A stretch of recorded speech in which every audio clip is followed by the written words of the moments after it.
முல்லா எப்போவுமே பகல் 11 மணிக்கு தனக்காக சூப்பு செஞ்சு குடிப்பார். இதை வழக்கமாக வச்சுருந்தார். ஒரு முறை அந்த நேரம் பார்த்து ஒரு 3 நண்பர்கள், அவருடைய நெருங்கிய நண்பர்கள் வந்திருந்தாங்க. அடடா, நம்ம நெருங்கிய நண்பர்கள் வந்திருக்காங்க. தான் குடிக்கிற அந்த சூப்புலையும் இவங்களுக்காக கொஞ்சம் ஸ்பெஷலாக செஞ்சு கொடுத்துருந்தார். அந்த நண்பர்களும் அந்த சூப்பை குடிக்கிறாங்க. குடித்த உடனே ரொம்ப சூப்பராக இருக்குமுல்ல, இந்த மாதிரி ஒரு சூப்பை நாங்கள் குடித்ததே இல்லை, அவ்வளோ டேஸ்ட்டாக இருக்குது, செம. இந்த மாதிரி ஒவ்வொரு நண்பனும் ஒவ்வொரு வார்த்தையில் புகழ்ந்து தள்ளணும். முல்லாவுக்கு ரொம்ப சந்தோஷமாக இருந்தது. ரொம்ப நன்றி தான்ப்பா, நான் யதார்த்தமாக தான் செஞ்சேன், ஆனால் ரொம்ப நல்லா இருந்தது, தேங்க்ஸ்ப்பா அப்படின்னு சொல்லிட்டு அவர் இது பண்ணிட்டார். இந்த 3 நண்பர்களும் சூப்பை குடிச்சுப்பிட்டு போய் அங்கங்கே அவங்களுடைய நண்பர்கள்ட்ட எல்லாத்துட்டையும் சொல்கிறாங்க. சொன்னதும் இதை பாடுற, 11 மணிக்கு முல்லா வீட்டுக்கு போனீங்க அப்படின்னா நல்ல தரமான சூப்பு கிடைக்கும், சூப்பராக போடுறான்டா, இத்தனை வரைக்கும் நாங்கள் சூப்பு எவ்வளவோ இடத்துல குடிச்சிருக்கோம், ஆனால் அந்த மாதிரி ஒரு சூப்பை குடித்ததில்லை அப்படின்னு விளம்பரப்படுத்திவிட்டாங்க.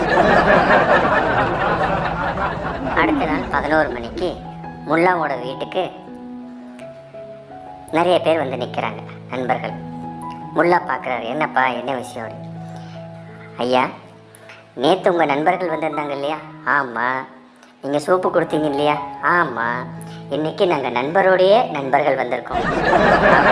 அப்படியா, சரி, ஓகே, போன போகுது அப்படின்னு சொல்லிட்டு அந்த நண்பர்களுக்கும் சூப்பு செஞ்சு கொடுக்குறாரு. அவங்களும் சாப்பிட்டு சூப்பராக இருக்குது, வேறு லெவல் அப்படின்னு சொல்லிட்டு ரொம்ப நன்றிங்கன்னு சொல்லிட்டு அவங்களும் என்ன பண்ணுறாங்க, அவங்களுடைய நண்பர்கள்ட்ட எல்லாம் சொல்லி வச்சுறாங்க. ரைட். இப்போ அடுத்த நாளும் 11 மணிக்கு முல்லா சூப்பு குடிக்க ஆவலாக இருக்காரு.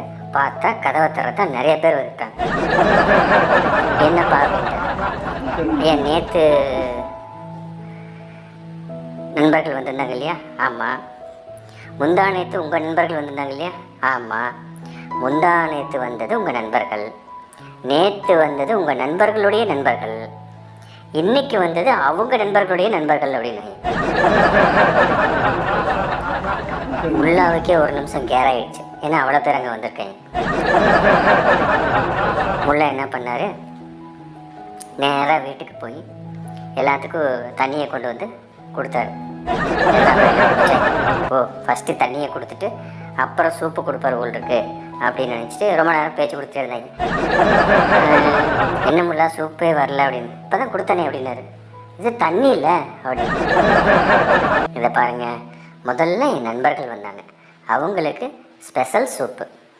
அப்புறம் நண்பர்களோட நண்பர்கள் வந்தாங்க, அவங்களுக்கு சூப்பு. அப்புறம் நண்பர்களுடைய நண்பர்கள் நீங்கள் வந்திருக்கீங்க, உங்களுக்கு சூப்போட சூப்போட சூப்பு. அத்தனை பேர் அப்படியே மூஞ்சி பார்த்துட்டு திரும்பி ரிட்டர்ன் வந்தாங்க. அந்த காலத்துக்கும் இந்த காலத்துக்கும் நிறைய வித்தியாசங்கள் இருக்குதுங்க. அந்த காலத்தில் பார்த்தீங்கன்னா எங்கள் பெரியப்பா 16 பிள்ளைங்களை பெற்றிருந்தார். 16 பெற்று பெருவாழ்வு வாழ்க்கைங்கிறது எங்கள் பெரியப்பா நிறைவேற்றினார். 16 செல்வங்களையும் எங்கள் பெரியப்பா பெற்றார். அப்போ குடும்ப கட்டுப்பாடு நோட்டீஸ் கொடுக்குறவன் எங்கள் பெரியப்பா குடும்பத்துக்கு மட்டும் கொடுக்காம போயிட்டான். உடனே எங்கள் பெரியப்பா சத்தம் போட்டு அவனை கூப்பிட்றா அப்படின்னாரு. அவனும் வந்தான். வந்தோடனே ஏன் எங்கள் இதுக்கெல்லாம் நோட்டீஸ் கொடுக்கல அப்படின்னாரு. இது வீடா, நான் கூட ஸ்கூல் வச்சு நடத்துகிறீங்கன்னு நினச்சேன் அப்படின்னு.